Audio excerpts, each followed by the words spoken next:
The story of the legendary apex predators known as terror birds begins all the way back to the time of dinosaurs, the Mesozoic era. The first birds evolved from a branch of raptorial dinosaurs, closely related to the Dromaeosauridae, who took to the trees and skies with feathered wings. Although tiny at first, birds radiated throughout the late Jurassic and Cretaceous periods, and by the Cretaceous, many different groups of birds had already emerged. At the end of the Great Reign of Dinosaurs, when the Chicxulub asteroid struck the final blow to 75% of the Earth's biosphere, and all of the non-avian dinosaurs, birds, as well as mammals, were faced with a world with little competition, open for many shapes, sizes, and niches for them to explore.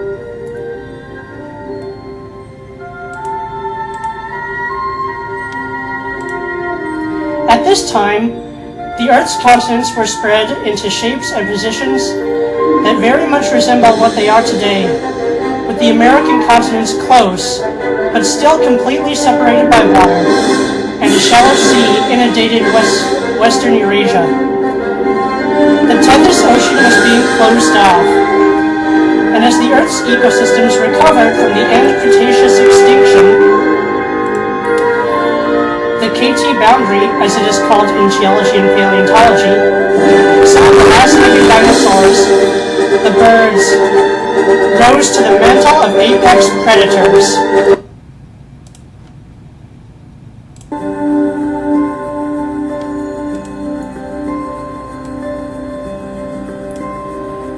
In both the Eurasian and North American forests, the first of the true terror birds arose, a genus of large, flightless birds known as Diatryma. I was first introduced to Diatryma when, as a very young boy, I watched a video of prehistoric creatures at a children's museum. And when Diatryma jumped out of the trees and grabbed a small animal in its massive beak, it scared me. An awesome kind of scary. Now, Diatryma is interesting in that its status as a predator has come into question. While it has been depicted as one, it lacks a hook at the end of its beak, which is a key characteristic of predatory birds. Hunting birds, eagles, hawks, falcons, kites, and even scavengers such as vultures and condors all have hooked beaks, as did the second group of terror birds I'll be discussing, the Phorusrhacids. So this is curious. Also, the size of its legs suggests that it wasn't really agile enough to hunt down the still small mammals that lived during its time, such as the early horses. Although its beak was huge and extremely strong. Suspiciously strong to have evolved simply to handle tough nuts or vegetation, which has also been suggested as an alternate diet for Diatryma. So it's ambiguous. Diatryma may possibly have been an ambush predator, or maybe a scavenger, or another possibility that I've thought of is that maybe Diatryma was an early ecological equivalent to bears. A carnivore when the opportunity presented itself, but also largely a consumer of carrion and a wide range of vegetation. I'm aware that Diatryma has been officially given the scientific name of Gastornis, as the latter was the first name given to its fossils, and so the rule of first name given takes precedence. But, you know, seeing as Gastornis means stomach bird, and there doesn't seem to be anything that unique about its stomach among birds, whereas Diatryma means canoe after the canoe-like shape of its ribcage, it also seems that it was a close relative of waterfowl, and so I in fact prefer the name Diatryma. if the three varieties of terror bird that I will talk about can be attributed to elements, I associate Diatryma with the element of water.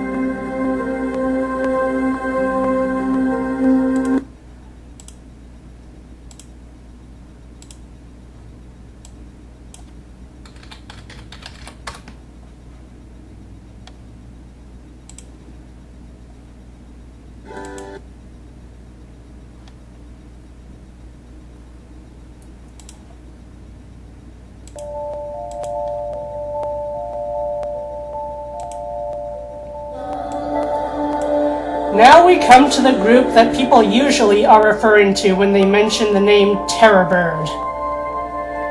The first members of this genus overlapped in time with Diatryma, but in South America. Their closest living relatives are the Seriyama birds, and modern humans just missed encountering the last of their species by only about 2 million years.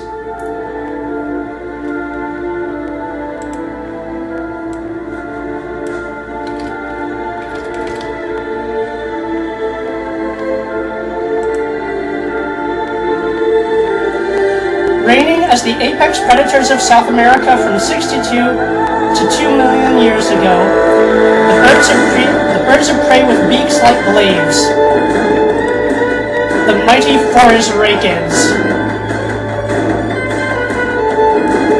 Now the species of the Phorusrhacidae came in different sizes, although they all shared the same general shape.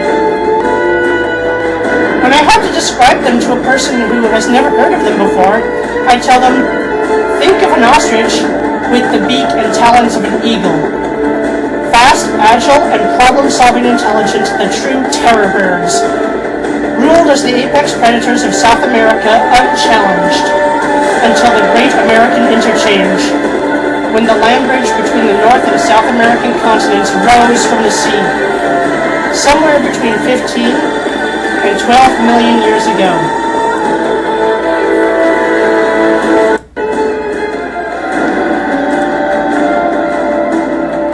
Analysis and digital recreations of their bones and muscles have revealed that the Phorusrhacids killed by slamming their beaks into their prey with a pecking motion, which, considering the size and strength of those beaks, would have been like getting slammed with an axe or a glaive, and they were swift, agile runners. Chase predators, and they may have hunted in packs like raptor dinosaurs are thought to have, although this is uncertain. There were many species, some of the most recognized being Andalgalornis, a smaller species around 1.5 meters or roughly 4 feet in height. Phorusrhacos, the type specimen, and probably with the most iconic shape of the terror birds. Titanus, one of the last and the only one that migrated up into North America during the North-South American Interchange. Promptornis, the second tallest and one of the heaviest birds to ever live. Patagornis, named after Patagonia, a steppe and grassland environment in Chile and Argentina, where many of the Phorusrhacids reigned. And Kalenkin, the tallest discovered, similar to a large Phorusrhacus, and named after an Argentinian god. I wish I could do a full video on each of the Phorusrhacid species themselves. I find them fascinating. But there really isn't that much known about each individually. They are one of my favorites of the less well-known prehistoric creatures.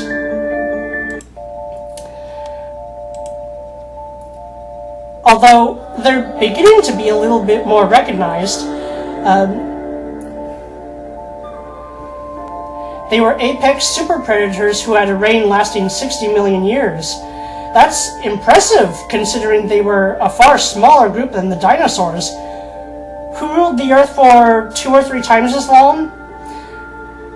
Dinosaurs first appeared around 230 million years ago, but really didn't take over the Earth's ecosystems until the early Jurassic.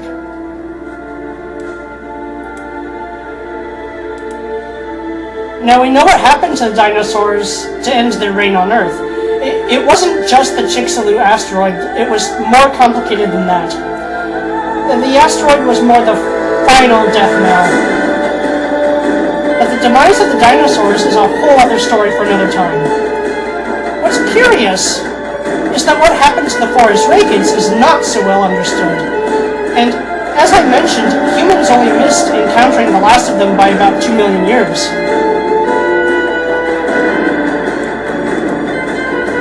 A hypothesis that I've seen in many documentaries is that the terror birds went extinct when mammalian predators outcompeted them, after North and South America joined together. There are a couple problems with this hypothesis. The Phorusrhacids endured and even continued to rule for quite a few million years afterwards. And as I mentioned before, the one to migrate into North America, Titanus, was the last of them. And the numbers of their species seem to have been in decline for quite a while before then.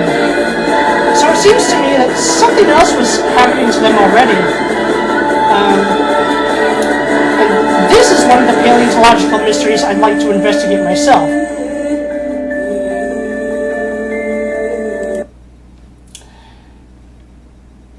So, before we get to talking about the third and last terror bird, here are some mentions of a few groups and creatures that come a little close to being included in the category, but either they don't fit the apex predator role or not enough is known about them for them to be included, for them to be called terror birds.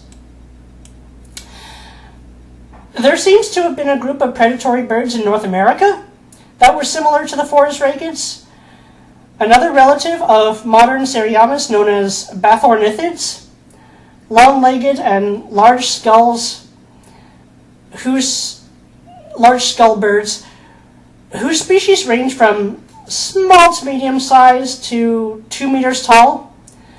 Unfortunately, there's very little other information about them, and I could only find this one picture of Bathornithis, so I can't yet really call them another group of terror birds. There were large flightless birds that evolved in Australia, a group very separate from the modern emu and cassowary, which are ratites, large flightless herbivorous and insectivorous birds, which have, to my knowledge, never produced a predatory species, so they're out. The ratites, that is. The group I'm thinking of were called Dromornithids, or Mihirungs, relatives of waterfowl, some of which resembled giant flightless geese, like Geniornis, and a few, like Bullocornis, which were very similar to the much earlier and not that distantly related Diatryma. But the role of even those few as true predators is questionable at best, so they're not terror birds either. On the island of Cuba, during the late Pleistocene, there was a cursorial. Cursorial refers to an animal that is adapted for a large portion of its activity as being running. So the Phorusrhacids would definitely be cursorial predators, while, for example, Diatryma probably was not. Ambush predators or predators built for predators specialized for short bursts of action are not cursorial. There was a giant cursorial owl named Ornamengalonyx that stood between 3 and 4 feet tall and was actually initially believed to have been a Phorusrhacid, but was found to have been an owl. Owls, strigiforms, are entirely separate from Phorusrhacids. It's believed that this owl preyed on mammals as large as nutria and capybara by chase and ambush tactics, but was a active runner as well. So this one almost makes it, and I can't think of any distinct reason why it shouldn't. So maybe I would call this another terror bird. In North and South America, between around 25 million years ago to very recently, recently enough in fact for the very first Americans to have seen some of them, there were giant condors known as teratorns.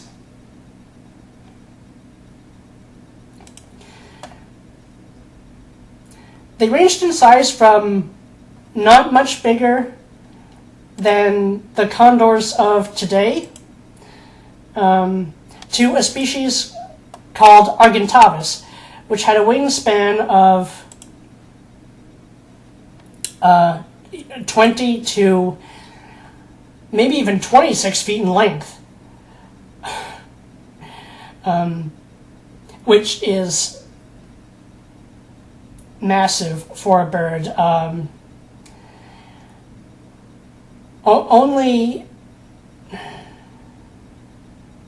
I don't even think albatrosses come that close to that.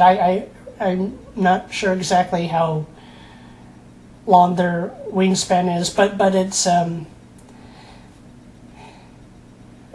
relatively thin wingspan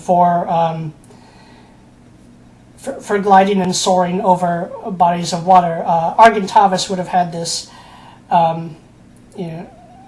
massive, bulky wingspan, spanning, feet in the 20s of feet, 20 feet or more.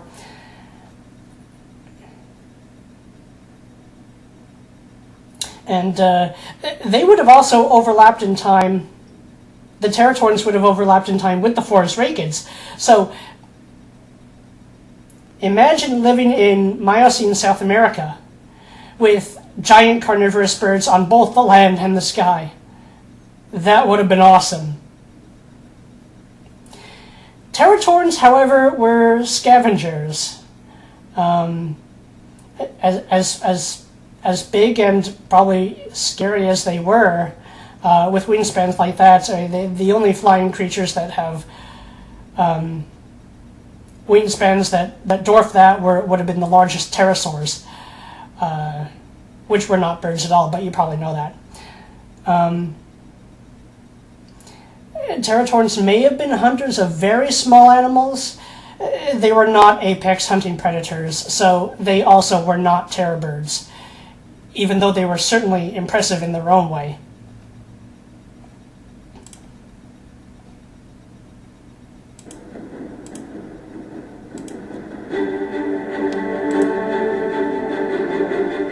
Let's see. Are there some I'm not thinking of? Not that come to mind right now. If you can think of any I've overlooked, please let me know in the comments.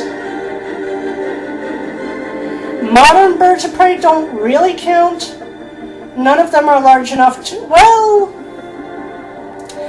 the largest eagles are able to take down impressively large prey for their size. I know golden eagles have been documented killing big deer and even wolves, so maybe.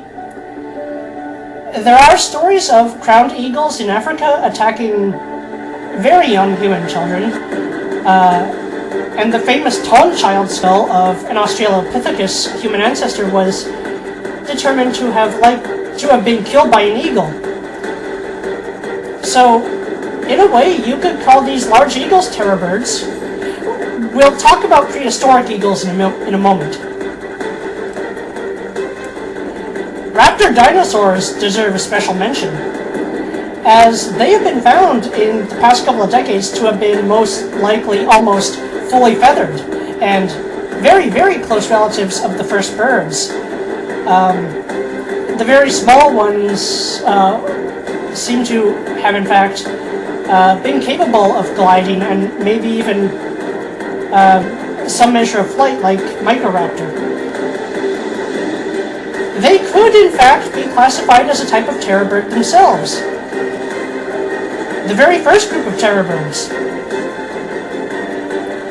Seriamas living in South America today, which, again, are the closest extant relatives of the Phorusrhacids, have a raised claw on their feet that does, in fact, resemble the famous, or infamous, sickle talon of the raptor dinosaurs.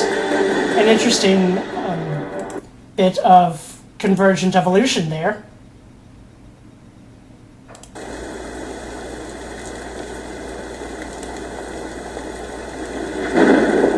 So now, let's move on to the last group that I truly consider to be under the title of terror bird.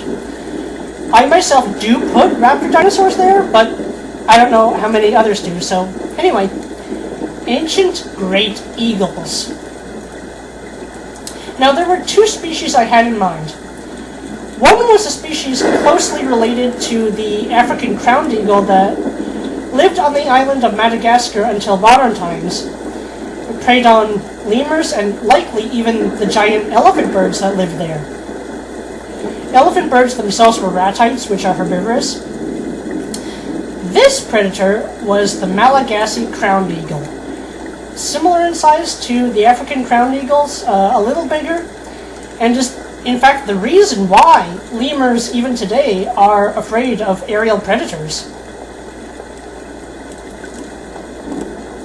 The final terror bird is the one humans did encounter.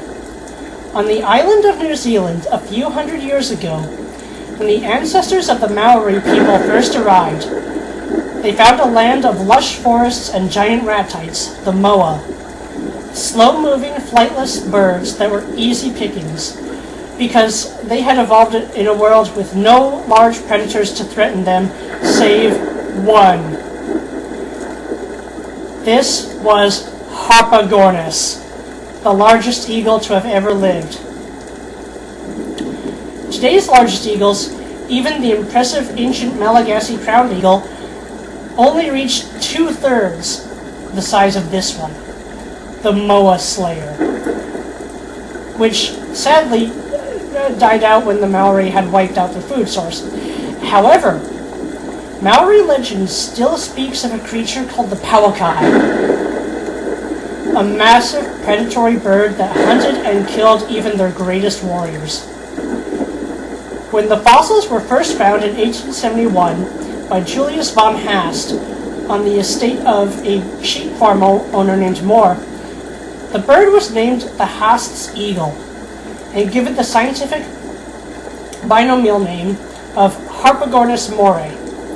However, as the eagle that was very much real, and the Pauakai of legend are almost undoubtedly the same creature, in my opinion, I think this species should be renamed Harpagornis pauakai.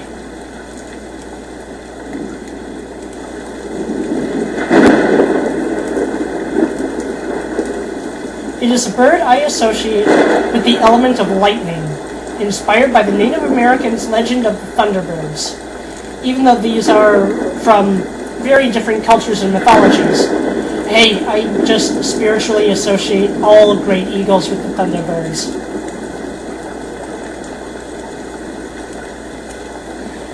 Alright. To wrap up, the way I've defined a terror bird is a macropredatory, that means a relatively large-sized predator, and often a predator of large animals, bird that is primarily a hunter rather than a scavenger. Big and fierce enough to be a killer of at least capybara or small deer-sized animals, and a threat to humans had they coexisted in time. And we know at least Harpagornis did. And usually an apex predator. Considering that the three groups I've mentioned, Diatryma, Phorusrhacids, and the biggest eagles, or four if you two count the dromaeosaurs, the raptor dinosaurs, with them, descended from very different clades of birds. This would in fact make terror birds a polyphyletic group, and therefore not a very favorable classification, at least not biologically. More of a niche or role in the ecosystem than any true evolutionary group. They're still awesome.